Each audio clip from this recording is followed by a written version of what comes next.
बिस्मिल्लाहिर्रहमानिर्रहीम, अस्सलाम वालेकुम।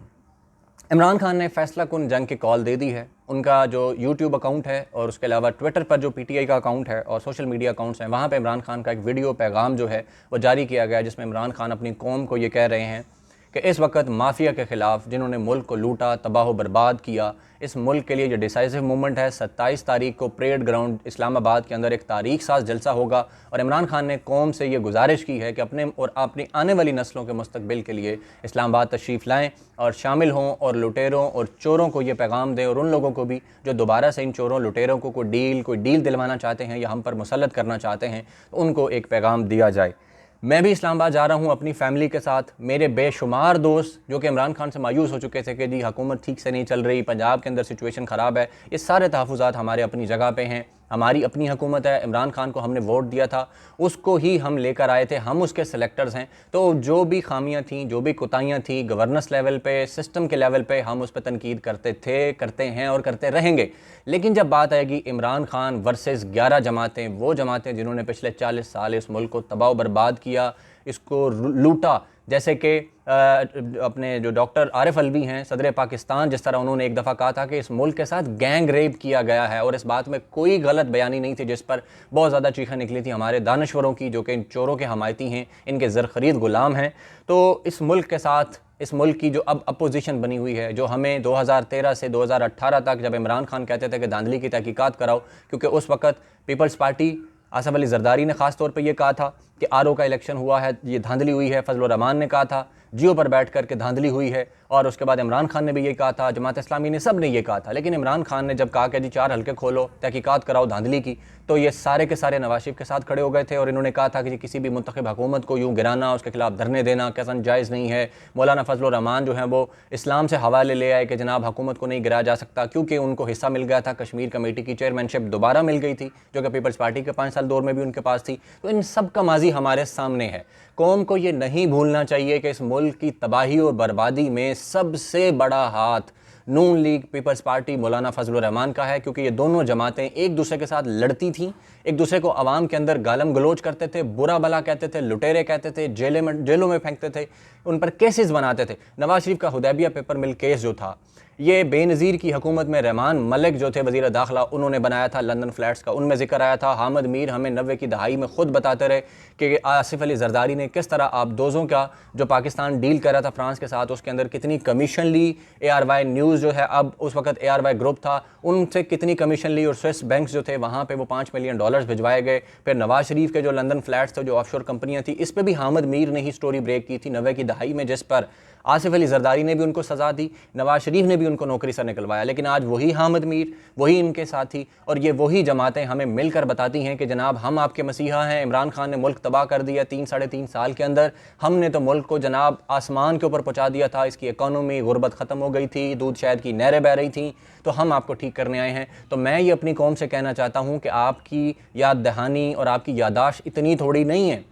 आप कैसे भूल सकते हैं कि 2008 से 2013 तक किस तरह पीपल्स पार्टी ने मुल्क को तबाह किया, लूट मार की, हर तरफ अंधेरा था, बिजली भी नहीं थी, और किस तरह लूट मार की जाती थी, मुल्क में सैलाब आया हुआ था, और आसिफ जरदारी जो है वो बाहर के बैरूनी टूर कर रहे थे, मुल्क में ड्रोन हमले होते थे और ये सरसरी सी मजम्मत करते थे और अंदर खाते। बाद में हमें पता चला कि उन्होंने डील की हुई थी अमेरिका के साथ कि आप मारते रहें, हम थोड़ी सी मजम्मत करेंगे और ये काम चलता रहेगा। यही काम फिर नवाज शरीफ के दौर के अंदर होता रहा। कितनी लूट मार की गई, नवाज शरीफ की करप्शन की दास्तानें हमें आसिफ अली जरदारी सुनाता रहा है, हमें बेनज़ीर सुनाती रही, हमें पीपल्स पार्टी सुनाती रही। इसी तरह नून लीग जो है उसकी करप्शन की दास्तानें जब ये सुना चुके थे, उसके बाद नून लीग ने फिर हमें इनकी दास्तानें सुनाई कि किस तरह आसिफ जरदारी ने $6 करोड़ इस कौम के लूटे और उसके बाद स्विस अकाउंट्स में भेज दिए, सरे महल ख़रीद लिया, और उसके बाद मुल्क के अंदर लूट मार की, और उसके बाद बैरिया टाउन वालों के साथ मिलकर किस तरह लूट मार की। हज़ार हा कहानियाँ हमें ये मिलकर सुना चुके हैं। और फजल रहमान हमें बताते थे कि औरत की हुक्मरानी नाजायज़ है, हालांकि वो उसी औरत के साथ बैठकर हुकूमत के मज़े लेते रहे और बताते थे कि नवाज शरीफ किस तरह करप्ट है।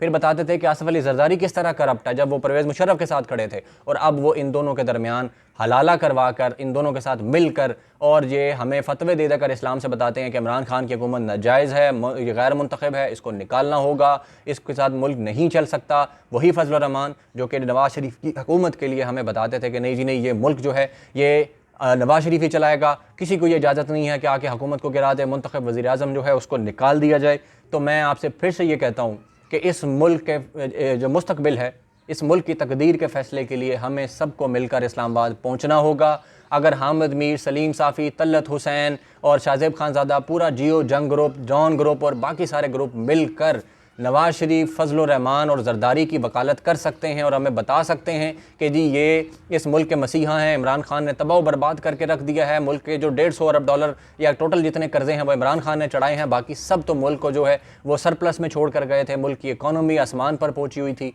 ये सारी चीज़ें ठीक थी। तो हम भी अपनी कौम को ये बता सकते हैं कि इन लुटेरों के ख़िलाफ़, इनके ज़र खरीद दानश्वरों, सहाफ़ियों और ग़ुलामों के ख़िलाफ़ इस कौम को निकलना होगा। इस कौम के नौजवानों को इस्लामाबाद इमरान खान की कॉल पर पहुंचना होगा अगर आप चाहते हैं कि ये मुल्क दोबारा से इन चोरों के हाथ में ना जाए। जो चीज़ें अब तक 3-3.5 साल के अंदर इमरान खान ठीक कर चुका है, इकॉनमी की सिमत दुरुस्त हो चुकी है, इंटरनेशनल लेवल पर एब्सोल्युटली नॉट की गूंज ने दुनिया को हिला कर रख दिया है कि पाकिस्तान कैसे हमारे सामने खड़ा हो सकता है। यूरोपीय यूनियन जो है वो हैरान और परेशान थी कि इमरान खान ने एकदम जिस तरह उन पर आगे से उनको जवाब दिया, उनकी एक गैर जो है सफारती हरकत थी कि पब्लिक में और मीडिया में जिस तरह जारी किया था उन्होंने लेटर के जनाब मजम्मत करो रूस की यूक्रेन पर हमले की, तो इमरान खान ने जो जवाब दिया उसके बाद मुल्क के अंदर मौजूद उनके टाउट जिनका पैसा यूरोप अमेरिका में पड़ा है वो उनकी वकालत में जिस तरह सामने आए। तो इन लोगों का मुकाबला करने के लिए मेरे पाकिस्तानियों, आप भी और मैं भी, हम एक जैसे हैं। मैं भी आपकी तरह नौजवान और आप जैसे ही लोगों की आवाज़ हूँ और मैं आपको ये बता रहा हूँ कि आप इन दानश्वरों की फैलाई हुई मायूसी की बातों पर ना जाएँ।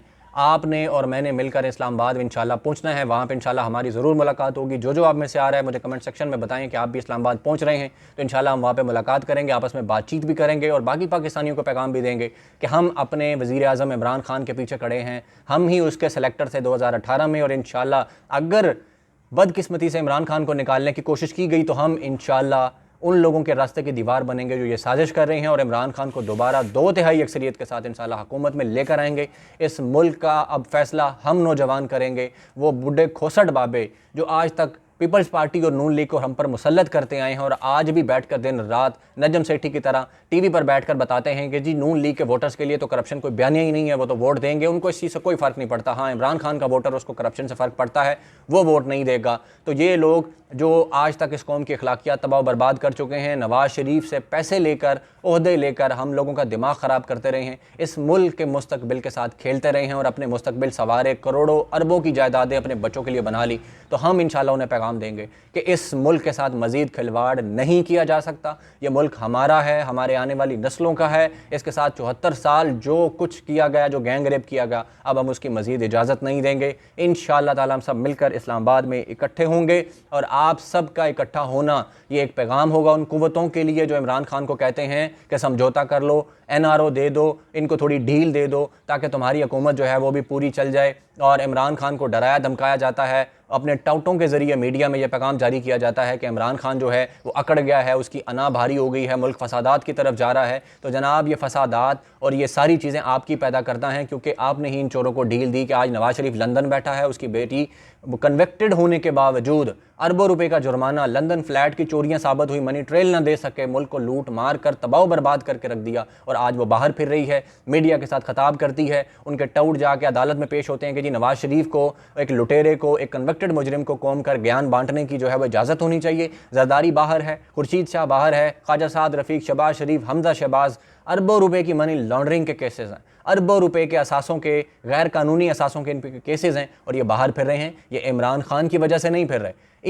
ये जो लोग इमरान खान को जिन्होंने बदनाम किया है कि जी इमरान खान का एहतसाब का नारा ठुस हो गया है, तो हम इंशाल्लाह इन लोगों को जवाब देने के लिए इस्लामाबाद में इकट्ठे हो रहे हैं।